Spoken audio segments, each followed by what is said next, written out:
আসসালামু আলাইকুম রহমতুল্লাহি ওয়া বারাকাতুহু। প্রোবক্স জিএল 2005-এর মডেল এবং 2009-এর রেজিস্ট্রেশন। গাড়িটি বিস্তারিত বলবো এবং ভিতরে বাহিরে এবং সকল ইনফরমেশন দেওয়ার চেষ্টা করব। যারা প্রোবক্স কিনতে চান তারা এই গাড়িটা দেখতে পারেন এবং ভিতরে ড্যাশবোর্ডের অবস্থা দেখতে পারতেছেন।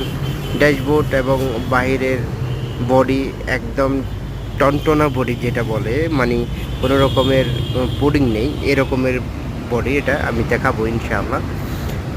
এই গাড়িটা হলো আজকে প্রাইস সহকারে বলে দেবো। দেখেন পিছনের সিট এবং সাইডের যেই দরজাগুলো দেখতে পারতেছেন, কোনো রকমের খোলা কাটা নেই এবং সিট কভার নতুন লাগানো হয়েছে। টায়ারগুলোও ভালো আছে এবং সিএনজি করা, 60 লিটার সিএনজি করা। পিছনে অনেক জায়গা। যারা ভাড়া চালানোর জন্য প্রোবক্স খুঁজতেছেন তারা এই গাড়িটা নিতে পারেন এবং লাইটগুলো দেখতে পারেন, সাইডে অনেকে দেখতে চান, তাই দেখালাম। এই কারণে আমার ভিডিওর ভিতরে সব সময় ইনশাআল্লাহ ইনফরমেশন পাবেন টোটাল, যাতে ঘরে বসেই আপনি গাড়ি সম্পর্কে ভালো ধারণা নিতে পারেন। প্রোবক্স 2005-এর মডেল এবং 9-এর রেজিস্ট্রেশন। এই গাড়িটি পেপার আপডেট করে দিব, পেপার ফেল আছে, আপডেট করে দিব এবং প্রাইস পড়বে হলো 7,50,000 টাকা।